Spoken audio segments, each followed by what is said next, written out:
Today on 2+U Nevada, taking charge of your health, how one organization helps you navigate your own way through the healthcare system. Crimes against the elderly. We sit down with federal law enforcement to talk about protecting your senior loved ones, and the crimes aren't necessarily what you think. Making dreams a reality. We take an inside look at a kitchen remodel by DreamMaker Bath and Kitchen, how this particular remodel brings the outdoors inside. You're watching 2+U Nevada. Thank you for joining us for this edition of 2+U Nevada. I'm Sarah Johns, your host. We have a fantastic show lined up for you today. We are talking taking charge of your health. Additionally, new guidelines for CPR and the new game that's helping educate our kids on the life-saving skill. And I'm really honored to have the ASAC of the Federal Bureau of Investigation Las Vegas Division and the Executive Assistant United States Attorney from the Reno office in our studios today. We're talking the who's who of federal law enforcement in our community. By the way, I just have to mention, you know how we run the CBS show FBI? The two of them did stop at our halls after today's interview and took a picture. Superhuman moment there that I just had to share with you. It is a fantastic show. Don't go anywhere. We are thrilled to have you joining us today for 2+U Nevada.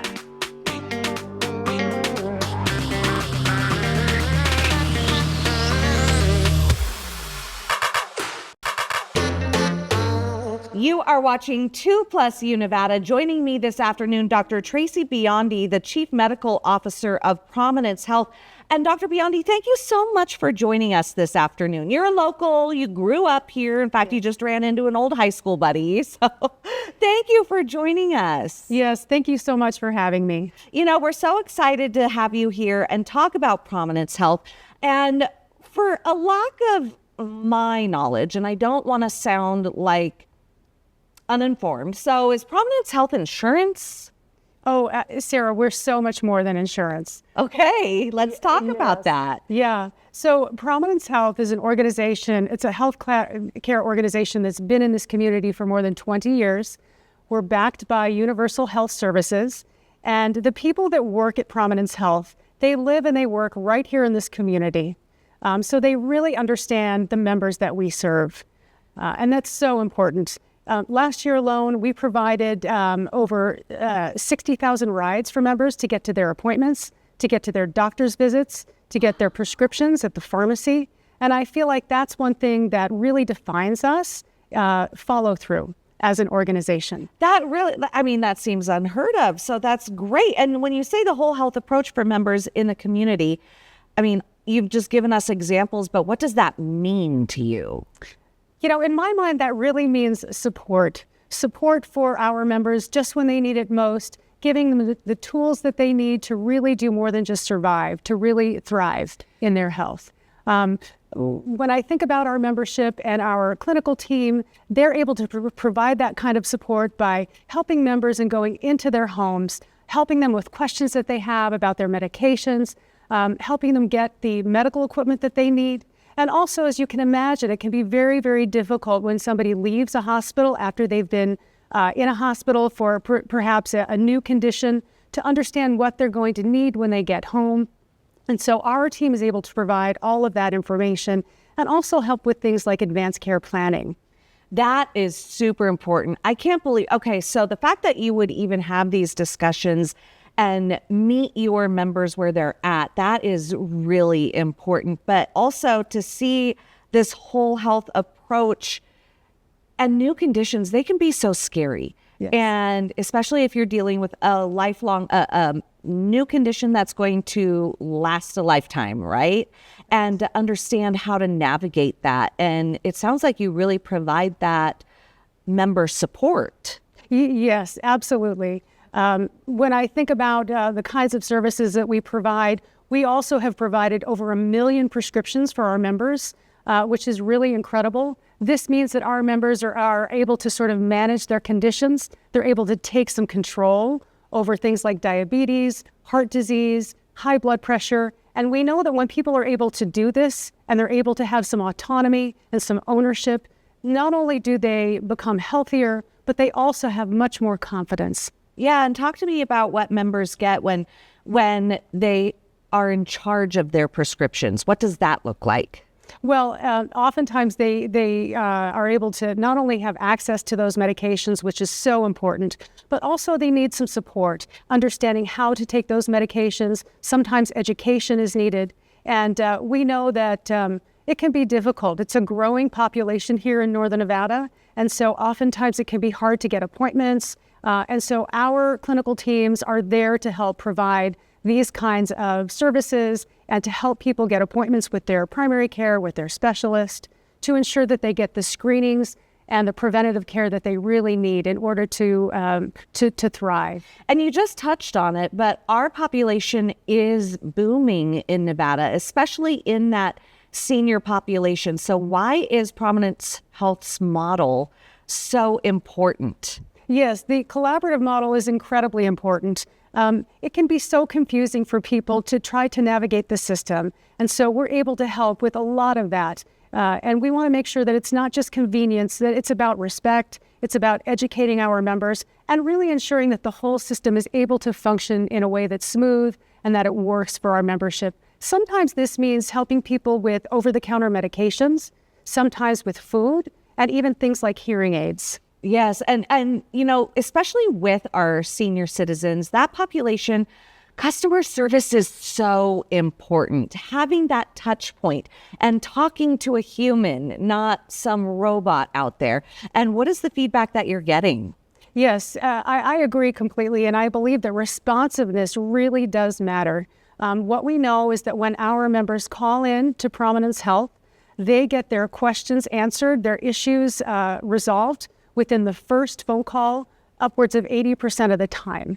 And that's 80% of the time. That's really good with, you know, the industry that we're talking about. So that's fantastic. Yes. So much so, as a matter of fact, you just got a national recognition. We did, yes.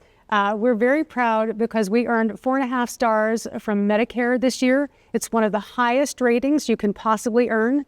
And we also were recognized by U.S. News and World Report. And this really speaks to service and quality and really the screenings and the preventative care that we provide. And we believe that the work that we're doing as an organization really does matter. And we know this now. We know this with this kind of recognition. Well, Tracy, thank you so much for joining us this afternoon. You're doing great things at Prominence Health. Thank you so much. You're watching 2+U Nevada.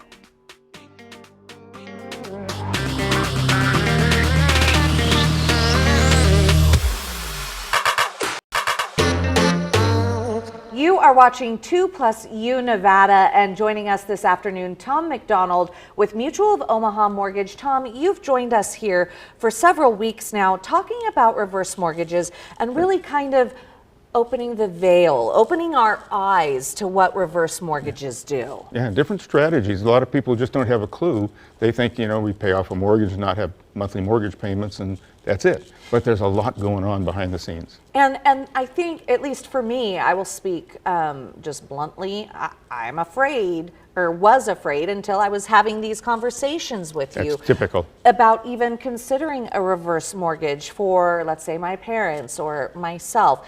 And what are some of the fears that you hear when you talk to people? The bank gets the house. Mm-hmm. That's the number one. And it's just a mortgage. Just like any other mortgage, it's a lien against the home. Mm-hmm. You're still the homeowner. You get to sell it when you want to, if you want to. Yeah. It's just, there have been lots of misconceptions out there about reverse mortgage. And that's why I think this discussion is so important, right? For people at home to actually hear from you and learn some strategies. And you've been doing this 20-some years. Right. And as we've mentioned in previous times, I have a reverse mortgage myself. If there was something wrong with it, would I have one? Right. I know a lot more than anybody else knows about reverse mortgages. And so I have it partly for those different strategies we've talked about in the previous segments, because there's some value there. And throughout your decades of experience in this particular type of mortgage, a reverse mortgage, you've had a lot of testimonials from happy clients. The main theme is peace of mind. Yes. Yes, what I do is about a year after we've done the reverse mortgage, I send out a quick little survey on a scale of 1 to 5. What did you think of the reverse before you did it? What do you think of it now? Not much to it. Anything else you want to say. So they choose whether they want to say anything. And they've had a year now to experience it. And again, peace of mind seems to be the thread of what's in there. Yes, Tom's wonderful, but peace of mind. I think so too. Yeah, but peace of mind is the thread that comes through so often. They don't have to worry about things. Some of them had mortgages before. Now they don't have to worry about the monthly mortgage payments. Others know that if things happen, they got a place to go. And things do happen. So having that backup of the line of credit, if you qualified for one, is a big deal. And that's one reason I paid down my own reverse mortgage, so that I'd have the line of credit, grows over time. Who knows what the future might hold? Exactly. So some of the testimonials, they like the access to future funds for increased flexibility in planning your retirement, exactly what you were just talking Right. about with your own life. Right, and we talked on previous ones about buffer assets. That's another way to look at that. Absolutely. Talk to me about proceeds taken or treated as tax-free funds. It's a loan, so it's not considered income. You may be taking monthly disbursements from the fund, from the reverse mortgage. You might just dip into your line of credit once in a while. You may take some cash up front to do landscaping or fix up the house. It's a loan, so it's not taxable. Okay. On the other side, it may not be deductible until you've actually made a payment. Gotcha. So of course you'd want to talk to a tax specialist. Exactly. Yeah, Right. about that. Okay, strategic use of funds to help you age in place. And I know that's really important to both my in-laws and my parents. Is they worked their tails off for years to live in this home, pay off this home so that they can age gracefully in this home. Right. And sometimes that means having in-home care. Maybe part-time, maybe just a little bit here and there. If nothing else, being able to have a gardener do the yard work and maybe cleaners come in and clean the house. That's just minor stuff, but normal cash flow may not allow it. Having that reverse mortgage line of credit or monthly disbursements coming to you can make a big difference in your quality of life. Maybe being able to just being able to go have lunch with the girls. Yeah. That's a big deal. Well, exactly, because you work so many years and then you end up on a fixed income. And as we've seen in just the last handful of years, if you're on a fixed income, you could be hurting right now. Yeah. Just because we've seen prices, food prices, inflation, Oh gosh, everything that is getting inflation really lately, sure. expensive. Right. Yeah, so this is an option for retirees. Absolutely. It's something to consider.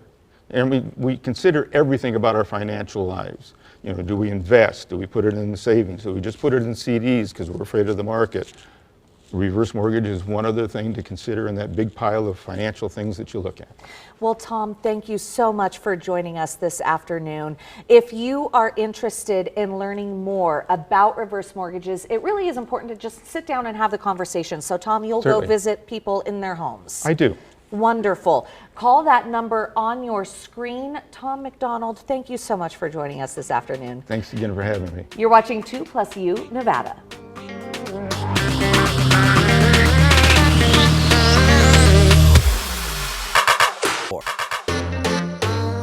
You are watching 2+U Nevada, and I'm so excited to be in this beautiful home with Rachel Wright and Jeremy Colvin of DreamMaker Bath and Kitchen, part of the design team, lead designer and head of sales and design. You guys just completed this beautiful kitchen. Tell us a little bit about it.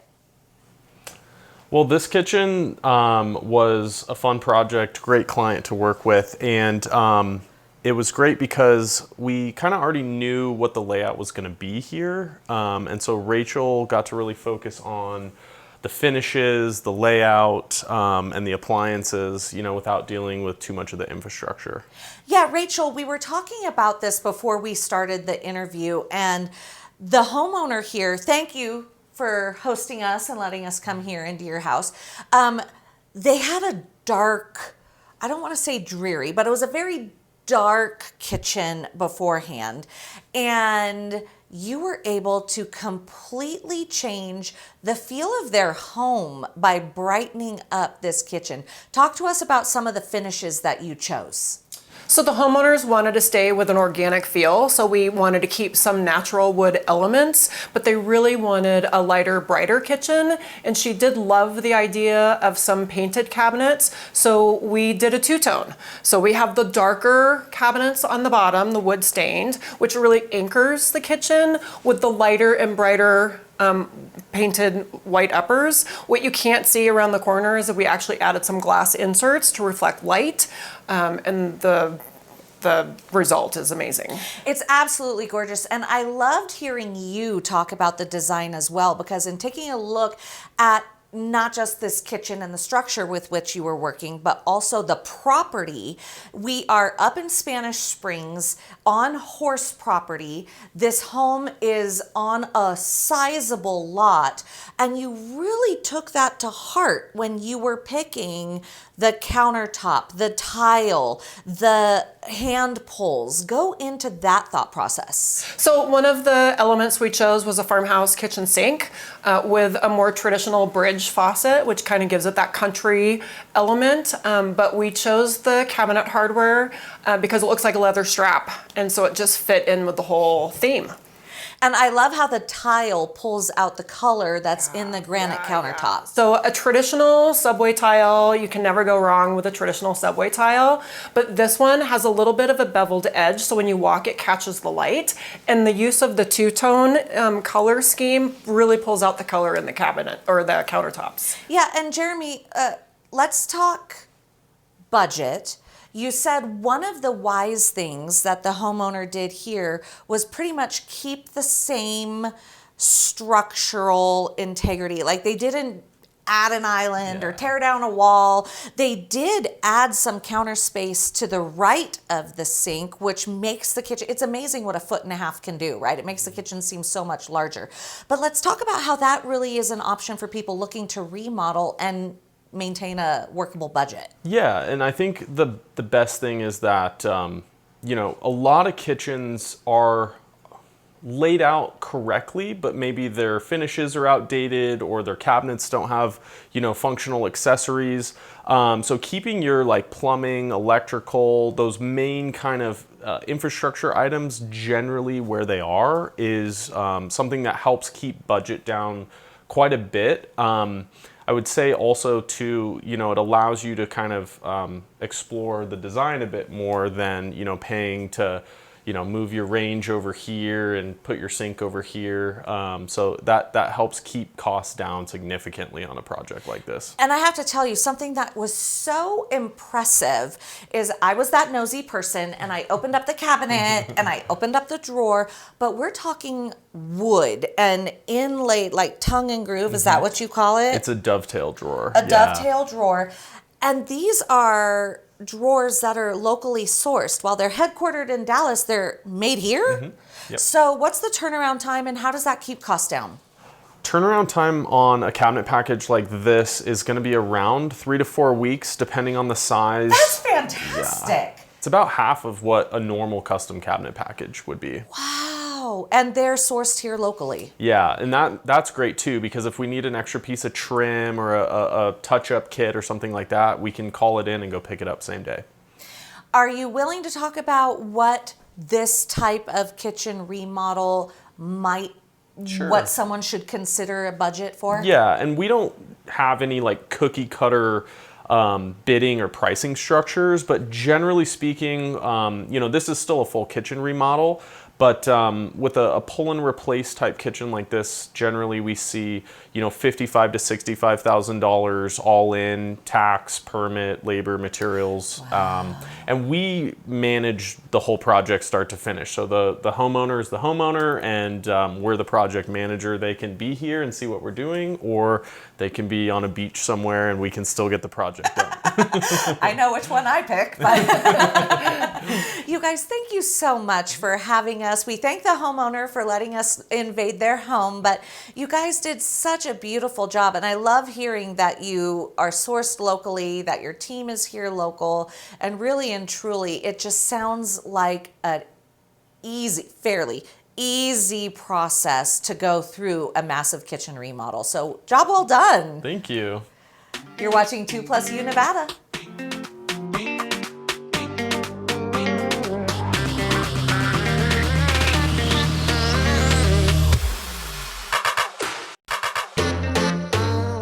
are watching 2+ Nevada, and I'm very excited to have Dr. Laurel Toft here with us this afternoon. She's a UNR School of Medicine professor and a cardiologist at Carson Tahoe Health. Thank you so much for joining us this afternoon. Pleasure to be here. So we're actually talking, there are new CPR guidelines out there, and you were on the panel to help determine these new CPR guidelines. First and foremost, let me ask you, why are they changing? Yeah, well, the good news is that for most lay rescuers, which would be most people watching, honestly, not much has changed. But on a 5-year cycle, we convene this group of international experts in order to review what's been published in the last 5 years, what's the new data say, do we need to adjust or change anything? And in this space, it's kind of hard to do research on CPR, as you can imagine. So not too much has changed, but we want to make sure that everything we put out there is current and up to date. Okay, so let's talk about what was updated with this new set of guidelines. Yeah, for lay rescuers, honestly, not anything changed. We still say make it as simple as possible. If you have witnessed someone that you believe has had a cardiac arrest, they're not breathing normally, then first call 911, get an AED if one is nearby, and then push hard and fast in the center of the chest and do that until help arrives. Very simple, to the point, easy to remember. So it's really for like the Joe Schmo, Jane Schmo out there, nothing has changed, but the change comes with medical practice. Yeah, that's right. So for medical providers and healthcare professionals, there are subtleties that have changed in some of the ways that we're approaching things. More in the hospital space, how are we caring for people after they have a cardiac arrest? But really, again, for lay rescuers, we found that there wasn't any compelling new evidence about providing CPR. However, my part of the guidelines was looking at CPR education and training, and there are some new things emerging in that space about how we're training people in CPR. Oh, go into that. Yeah, so we were really interested in things like virtual reality, augmented reality. Could these be ways to get more training to people? And what the research shows is that something like augmented reality, where you're wearing the headset, but you're sort of practicing in the physical world, actually could be harmful in terms of training because you're not really doing the real chest compressions. So virtual reality could be helpful. Augmented reality is currently out.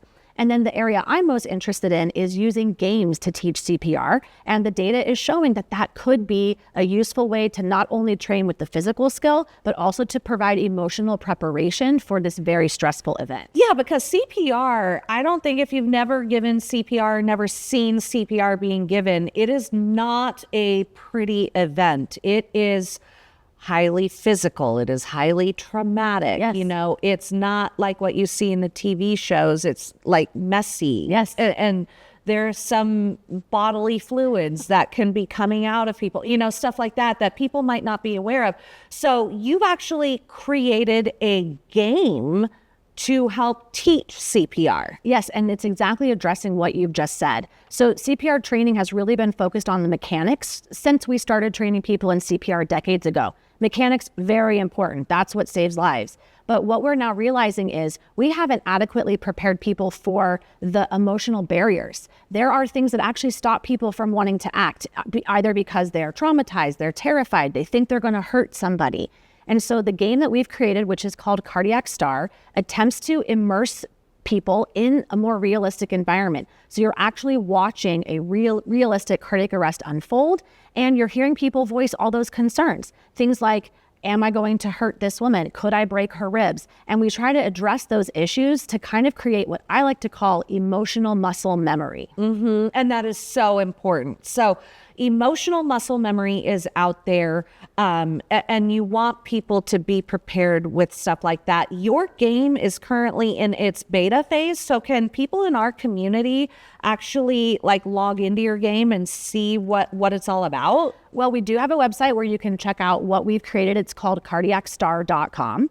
But right now we are testing this with groups of people because we intend this game to be in a group environment. We have competition between 2 teams, and we've actually been partnering with schools in the area, high schools in particular, to test out are people learning CPR? What kind of emotions are being created for them? And do they know where to put their hands? So schools that are interested in partnering with us can certainly look on that website, and stay tuned because we're hoping to get this in its entirety ready for people to engage with. Oh my gosh, I love that. Now, when you're talking about getting it in schools, you mentioned specifically high schools, but that bears the question, like, at what age should parents start considering CPR lessons? Let's say your child wants to be a babysitter or watch the neighbor's kids, at what is the age appropriate time to get kids involved in CPR? That was actually in our guidelines. So there have been a lot of studies looking at how young is too young, when can they physically do CPR, and when can they emotionally or cognitively learn.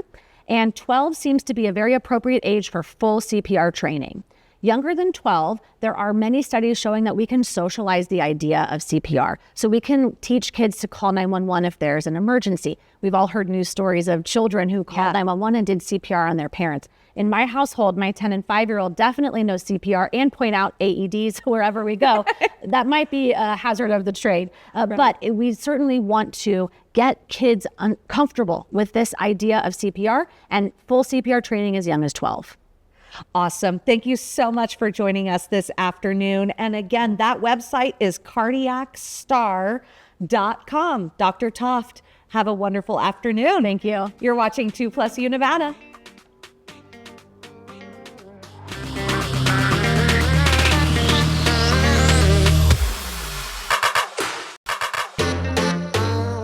You are watching 2+ Nevada, and joining us this afternoon, we have some very prestigious people in the house. Thank you so much for joining us. We have Assistant Special Agent in charge of the FBI, Nathaniel Holland, and we have Executive Assistant United States Attorney Sue Fahmy. So what does that mean for you at home? Okay, Nate is in charge of the FBI for the state of Nevada.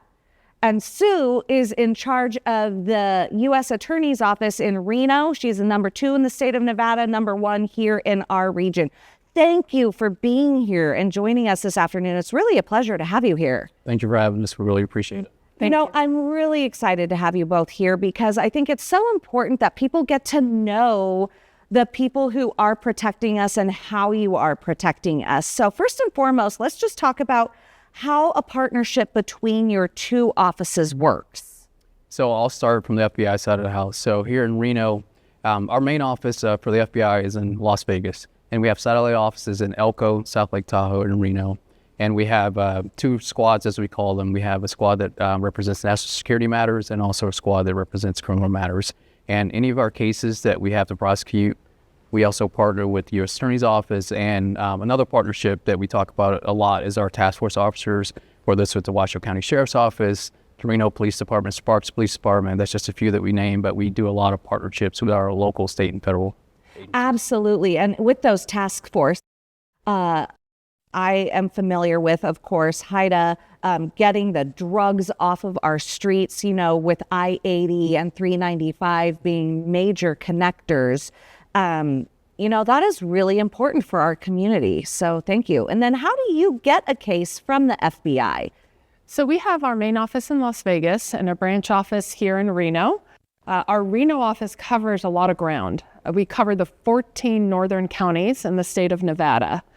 And in our close partnership with the FBI, there are a few different ways we work on cases together. Sometimes it's more formal and we get a case file in, an investigation that's completed. Sometimes that's more of a white collar fraud type of case. Mm-hmm. But sometimes we have violent crime cases. The 14 northern counties encompass the majority of our tribal lands, which are federal lands. And we have homicides, sex abuse cases, embezzlement cases.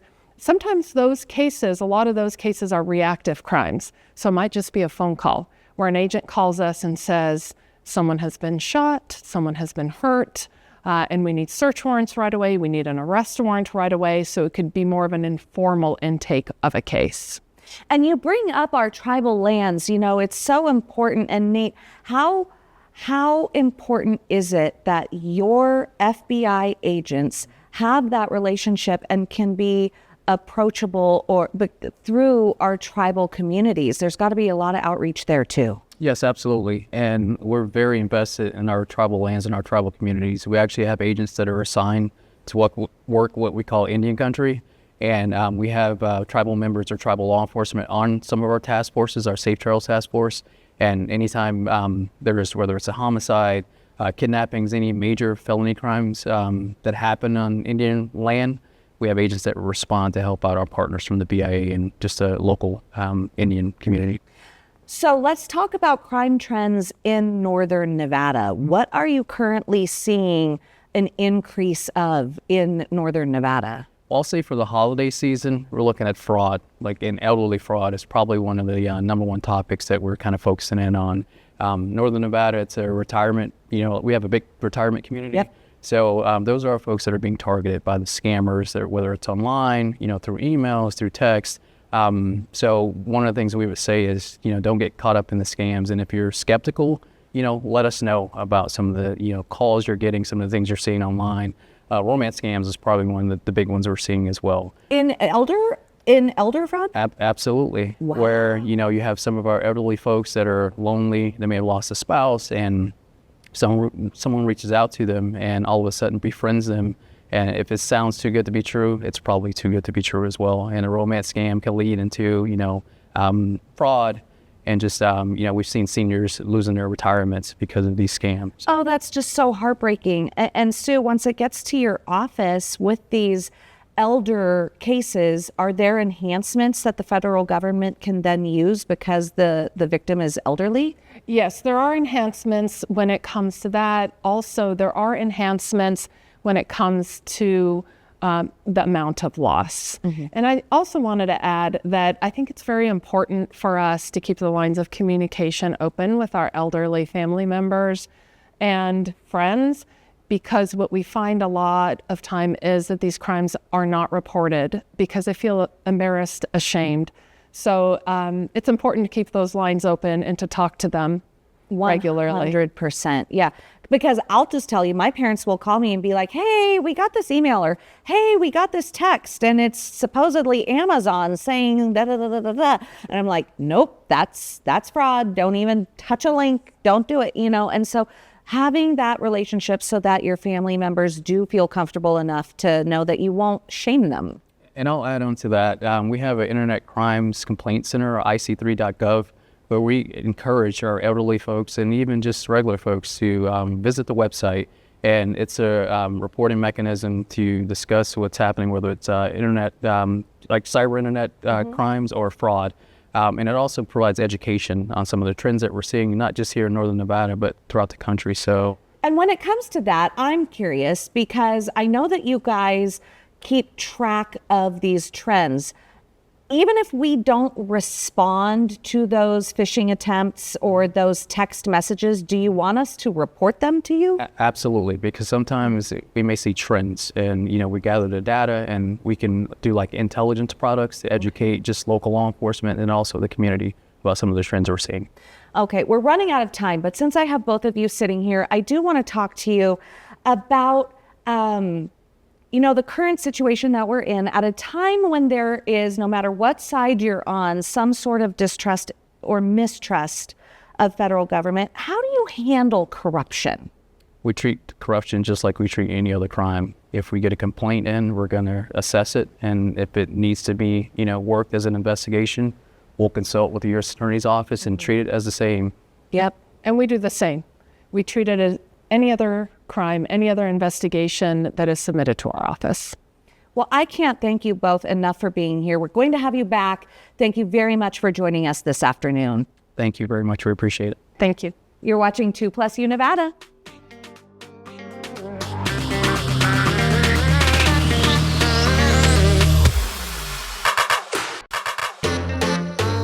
You are watching 2+ U Nevada, and I'm really excited to have Katie Charleston here to talk about Nevada HealthLink. Of course, we are in that open enrollment period, and the message is really and truly get your enrollment paperwork done now. Absolutely. Now is the time to get enrolled. If you are in need of health insurance, you have until January 15th to get enrolled. And if you want it to start the beginning of the new year, make sure you're getting enrolled by December 31st.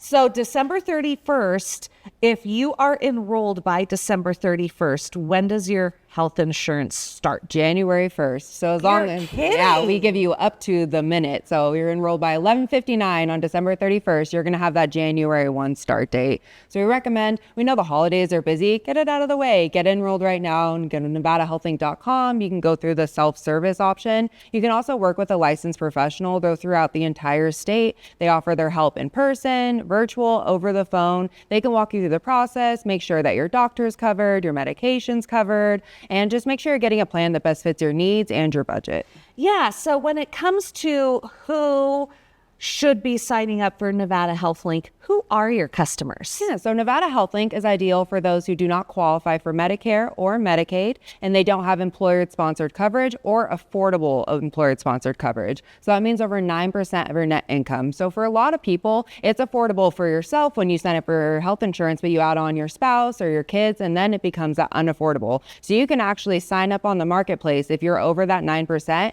and may be able to get subsidies to help pay for your monthly premium. Wow, that's great information. You know, and healthcare is so confusing. It really can be. And at the end of the day, basically, a person just wants to pay what they need to pay each month and know that they can go see the doctor they want to see, right? Exactly. And so when they're calling you or going online, they can check and verify that that is absolutely possible. Absolutely. So even on our self-service option to NevadaHealthLink.com, click Enroll Now. We have a pre-screening calculator. This process is completely anonymous, so you don't have to enter your phone number or your email. You can just check out the prices. So you enter the birthday of everyone in your household, your estimated income, and your zip code, and it's going to pull up kind of like an Amazon shopping experience. So you're going to see a whole bunch of plans. We have nearly 100 plans available just in Washoe County, and you can compare them side by side. It's going to talk about your deductible, your co-payments, medications covered. So you can kind of break all of that down and see what plan is best going to fit you. And if people don't have health insurance, then they actually have to pay like a fine, right? Like, what is that thing? The fine has gone away. Yeah, so that ended quite a few years ago. So there is no penalty for not having health insurance. And we understand that everything is really expensive right now, and health insurance is no exception to that. But also not having health insurance is really expensive. You know, when something happens, and I think these last 5 years have really taught us that stuff happens and it's scary and you never know. So just having that protection is still a really great option. A lot of our plans are still less than $100 a month. That's fantastic. I can't believe you said that you have more than 100 plans for Washoe County, and you have a new plan, a Battleborn plan. Yeah, for new this year, we have Battleborn state plans. So this is kind of the state's attempt to make health insurance more affordable no matter your income. So Battleborn state plans are required to meet premium reduction targets year over year. So they're going to keep getting more and more affordable as we go on. And again, that savings is offered at every single income. So make sure you're checking out that whether a Battleborn plan is going to fit you or just regular one. And this Battleborn state plans are also nice for people who are enrolled in Medicaid because we are the same carriers as Medicaid. So it's a really nice switch. We have a very large population that you no longer qualify for Medicaid and you're kind of like, oh no, what do I do? This is a really good option for you. That's fantastic. And then again, you said if you register by December 31st, 11:59, you will get covered by January 1st. The question is, how long is the process? So if somebody is going online at 11:30, will they be able to get their coverage by 11:59, or is it you'll give me anxiety, but yes, you can definitely do it. I mean, I would say the process, depending, what you need covered, what your needs are, but if for like just a basic plan trying to get enrolled, you can probably get done 15-20 minutes, get through the application process. Oh, that's so simple. Yeah. If you hear 15-20 minutes, hello.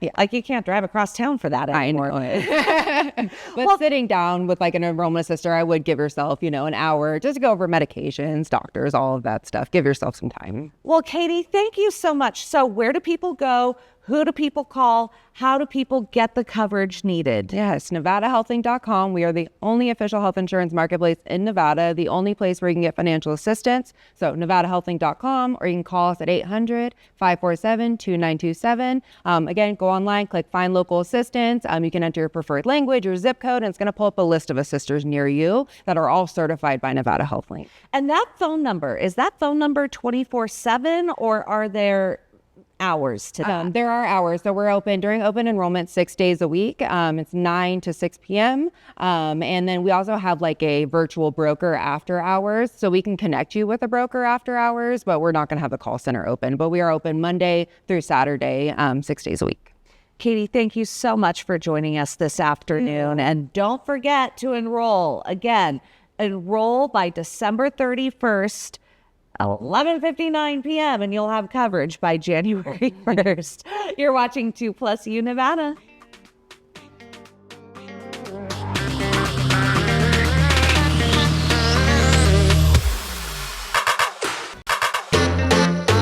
Are you a business or nonprofit and want to be featured on 2+U Nevada? Have a Mom to Mom Monday, a Tried It Tuesday, or even a cute pic you just want to show us? The whole point of 2+U Nevada is the plus you. You can send us your content by visiting our website.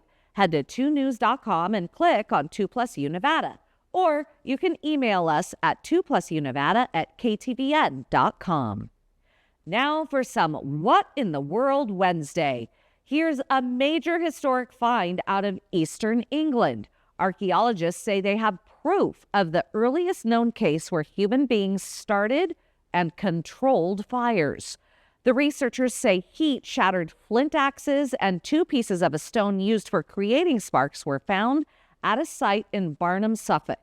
These artifacts are 350,000 years older than the other fire-related items previously found at another site in northern France. The archaeologists say the tools prove these early people, who were likely Neanderthals, had the ability to start and stoke the flames. A high-fiving gorilla has won the top prize in this year's Nikon Comedy Wildlife Awards. The image was captured by British photographer Mark Methcone. Organizers said this was a record-breaking year for the annual contest. It got more than 10,000 entries from 109 countries. And I would be remiss if I didn't mention Powerball in What in the World Wednesday. The Powerball jackpot is now an estimated $930 million. That's after there were no jackpot winners in Monday night's drawing. One ticket holder in Florida did win $1 million then. The next Powerball drawing is set for tonight. The cash option, roughly $429 million. And we are leaving you with good wishes and good luck for a jackpot win. Thank you for inviting us into your home. We look forward to joining you every weekday at 3 for 2+U Nevada. 2 News Nevada at 4 starts now.